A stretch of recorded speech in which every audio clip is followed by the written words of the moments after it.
కానీ ఆ 9 మందికి వచ్చింది అనేటువంటి ఆలోచన వీళ్ళ దగ్గర ఉండదు. ఆ ఒక్కరికి రాకపోయేసరికి వాళ్ళు వేసిరు సార్, వాళ్ళు రాలేదు సార్, వాళ్ళు రాలేదు. మరి సైంటిఫిక్ రీజన్ ఇది ఉంటుంది. సైంటిఫిక్ రీజన్స్ సో మెనీ ఉంటాయి. ఎందుకంటే అక్కడ చాలా విషయాలు ఫ్యాక్టర్స్ చేస్తాయి. అంటే ఆ సాయిల్లో ఎక్కువ కెమికల్ అడిక్ట్ అయి ఉందేమో, ఆ సాయిల్లో ప్యాచ్ ఎఫెక్ట్స్ ఎక్కువ ఉన్నాయేమో, ఆ సాయిల్లో చౌడు ఎక్కువ ఉందేమో, ఇట్లాంటి చాలా విషయాలు ఫ్యాక్టర్ చేస్తాయి. కానీ 8 మందికి 8 మంది, ఈరోజు 10 మందిలో 10 మందికి 10 మంది ఆ, వచ్చిన రిజల్ట్స్ చాలా ఉన్నాయి మన దగ్గర.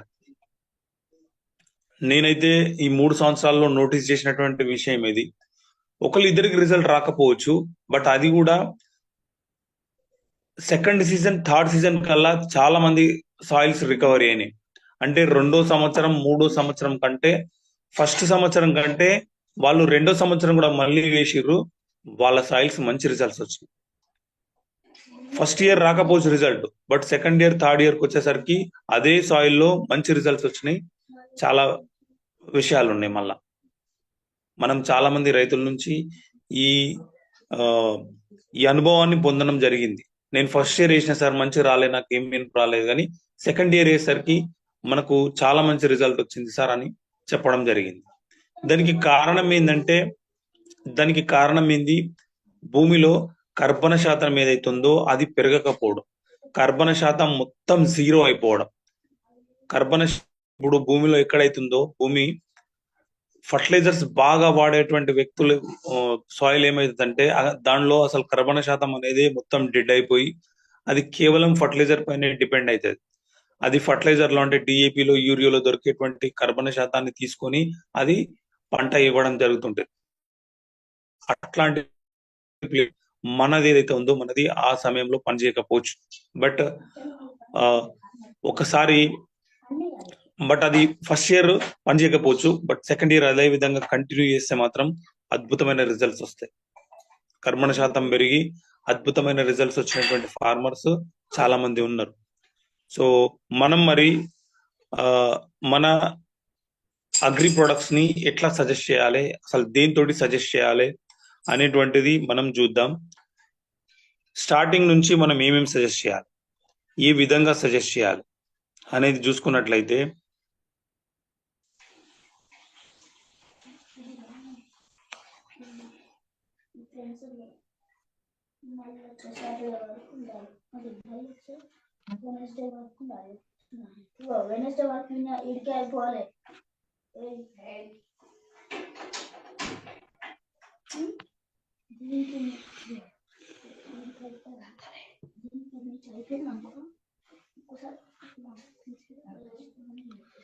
సో మనము ఒక ఫార్మర్ కి ఇది ఫస్ట్ ప్రోడక్ట్.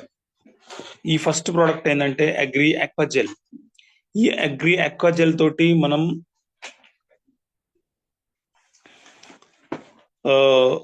మనం దీన్ని సజెస్ట్ చేయాలి, అగ్రి ఆక్వాజెల్ ని.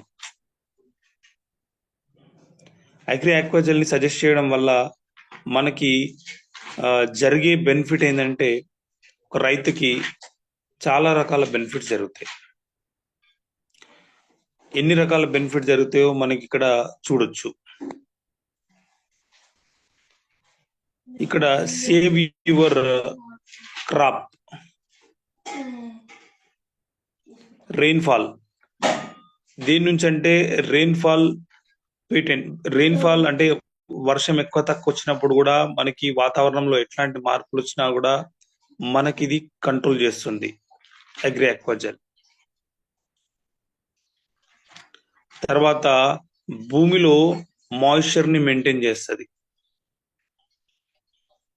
ఆ తర్వాత న్యూట్రిషన్స్ ఏవైతే ఉన్నాయో ఆ న్యూట్రిషన్స్ సేవ్ చేసి మన ప్లాంట్ కి ఇస్తుంది. సో ఇంచుమించు ఎంత హోల్డ్ కెపాసిటీ చేస్తుందంటే 5500 ఎక్స్ వాటర్ ని హోల్డ్ కెపాసిటీ పెంచుతుంది. ఇది 45 to 50% వాటర్ సేవింగ్ చేస్తుంది, 30 to 40% ఫర్టిలైజర్ సేవింగ్ చేస్తుంది, 30 నుంచి 40% ఫర్టిలైజర్ సేవ్ చేస్తుంది. ఇప్పుడు చాలా మంది ఏమనుకుంటారు అంటే, చాలా మంది రైతులు అగ్రి ఆక్వాజెల్ ని సజెస్ట్ చేస్తే గింత కాస్ట్, నేను ఇది గింత కాస్ట్ పెట్టి తీసుకో దీనివల్ల నాకేం బెనిఫిట్ అవుతుంది, దీని దీనికంటే నేను ఒక సంచి డిఏపి నాకు వస్తుంది అంటారు. అదే మనం 1900 తోటి 1 kg ప్యాకెట్ ఇచ్చితే. కానీ ఆయనకు ఈ విషయాలు ఇట్లా చెప్తే కూర్చోబెట్టి 100% అతనికి మనం ఇవ్వచ్చు. దీన్ని డెమో ఏదైతే చూపించి మనం దీన్ని ఇచ్చినట్టయితే, దీన్ని ఫస్ట్ చెప్పాలి, నీకు వాటర్ సేవ్ జరుగుతుంది. వాటర్ సేవ్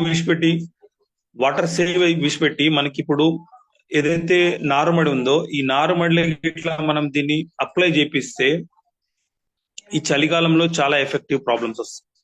జర్మేషన్ అంటే నర్సరీ డెవలప్ గానికి, అంటే మొలాట ఏదైతే ఉందో అది మొలవనికి మనం దీన్ని నారుమడిలో వేసినట్లయితే ఏమైతుందంటే కంప్లీట్ గా ఆ సాయిల్ లో ఎంతైతే మాయిశ్చర్ ఉండాలనో ఇక్కడ మెయింటైన్ ద సాయిల్ ని ఎంతైతే మాయిశ్చర్ ఉండాలో అంత మెయింటైన్ చేస్తుంది. ఇప్పుడు చాలా మందికి జరిగేటువంటి ఎఫెక్టివ్ ఏంటంటే, నేను మొన్న ఒక రైతుని కూడా కలిసిన, ఆయనది 20 ఎకరాలు. 20 ఎకరాల ఆయన నారు పోసిండు ఎంత అంటే 20 ఎకరాలకు నారు పోసిండు, కానీ దాంట్లో 50% చచ్చిపోయింది. 50% అంటే ఇప్పుడు చూడండి, ఈ చలికి ఏమైతుంది అంటే, మనం ఏదైతే అలుకుడు చేస్తామో అలుకుడు చేసిన తర్వాత దానిలో ఉన్నటువంటి వాటరు కంప్లీట్ గా పోదు. ఆ వాటర్ ఆగిపోయి ఆ వాటరు తర్వాత మంచు ఇవన్నీ కురిసి ఇవన్నీ తలిగి చలి విపరీతం అయిపోతుంది. దాంతో ఏమైతుందంటే మొక్క ఏదైతే ఉందో, మొలక ఏదైతే ఉందో అది మీరు చూడండి, మనందరూ ఇక్కడ రైతులు ఉన్నారు, అంతో ఇంతో ఎక్స్పీరియన్స్ ఉంది. మనం ఏం చేస్తాం, మొలక రావాలంటే ఫస్ట్ వడ్లను నానబోసి ఒక 24 గంటలు కానీ 48 గంటలు కానీ నానబోసినాక అది బాగా ఉబ్బుతుంది. ఉబ్బిన తర్వాత దానిపైనకి వెళ్ళి గడ్డి కప్పేస్తే ఏమైతుంది, దానిలో హీట్ జనరేట్ చేస్తున్నాం, అంటే వేడి జనరేట్ అవుతుంది. వేడి జనరేట్ అయిన తర్వాతనే కదా మొలక బయటకు వచ్చేది. మీరు కంటిన్యూ నానబెట్టి పెడితే మొలక బయటకు వస్తుందా? రాదు. దాన్ని బయటకు తీసి దానిపై నుంచి గడ్డి కప్పితే దానిలో హీట్ జనరేట్ అయితే, వేడి జనరేట్ అయితే ఆ మొలక అనేది పగిలి బయటకు వస్తుంది. ఆ తర్వాత దాన్ని ఏం చేస్తాం, అలుకుడు చేసేసి దానిలో చల్లేస్తాం. ఇప్పుడు చెప్పండి, ఎప్పుడైతే నానబెట్టి మనం హీట్ జనరేట్ చేస్తే మొలక బయటకు వచ్చిందో, అదే విధంగా అది అలుకుడు చేసిన మడిలో పడ్డ తర్వాత కూడా అదే విధంగా హీట్ జనరేట్ కావన్నా వద్దా? సమ్ ఆఫ్ డేస్ వరకు మనం ఏదైతే తన్నీరు ఉందో అది మొత్తం తీసేస్తే బయటకు వెళ్ళిపోతేనే అక్కడ హీట్ జనరేట్ అయ్యి అది అతుక్కొని జనరేట్ అవుతుంది. అంటే దానికి తడి ఎంత అవసరమో అంతే విధంగా వేడి కూడా అంతే అవసరం. అది ఎక్కడి నుంచి దొరకాలి? పైననేమో నీ దగ్గర ఉంది కాబట్టి నువ్వు ఇచ్చినావు, కానీ ఇప్పుడు అది నార్మడ్లో పడ్డ తర్వాత దానికి ఎక్కడి నుంచి దొరకాలి? మరి ఎక్కడి నుంచి దొరకాలంటే అది భూమి నుంచే దొరకాలి. సో ఈ ఫ్లక్చువేషన్ ఏదైతే ఉందో, అంటే ఇట్లాంటి సిచ్యువేషన్ ఏదైతుందో అది మనకి భూమిలో దొరకదు. ఇప్పుడు ఏం చేస్తాం, మనం నారు తీస్తాం, మొలాట్ తీసేసి చల్లేసి ఆ తన్నీరు బయటకు తీస్తాం, కానీ ఒక దగ్గర పోతుంది, ఒక దగ్గర పోదు. ఆ తర్వాత కొన్ని సాయిల్స్ ఎట్లా ఉంటాయంటే, బాగా వాటర్ ఎక్కువ అనుకోండి, బాగా నిలుస్తాయి అంట. కొన్ని ఏమో ఎట్లుంటాయంటే, కొన్ని ఏమో వెళ్ళిపోతాయి. కానీ కొన్ని భూములు ఎట్లా ఉంటాయంటే, నీళ్లు ఉన్నాయంటే అట్లనే నీళ్లు ఉంటాయి. కానీ ఆ ప్లేస్ లో మనం ఇట్లా మన ఆక్వాజెల్ ని సజెస్ట్ చేస్తే, ఈ ఆక్వాజెల్ ఏం చేస్తుందంటే ఆ వాటర్ మొత్తం గుంజేసుకుంటది. మీరు అబ్జర్వ్ చేసి చూడండి, మీరు డెమో చేసి చూపించండి ఫార్మర్ కి. ఒక మన గ్లాస్ లో కొంచెం ఆక్వాజెల్ మట్టి వేసేసి నీళ్లు పెట్టేస్తే ఆ వాటర్ ని మొత్తం గుంజేసుకుంటుందా లేదా? అప్పుడేమైంది, ఆ భూమికి సరిపడంత వాతావరణం మెయింటైన్ అయింది.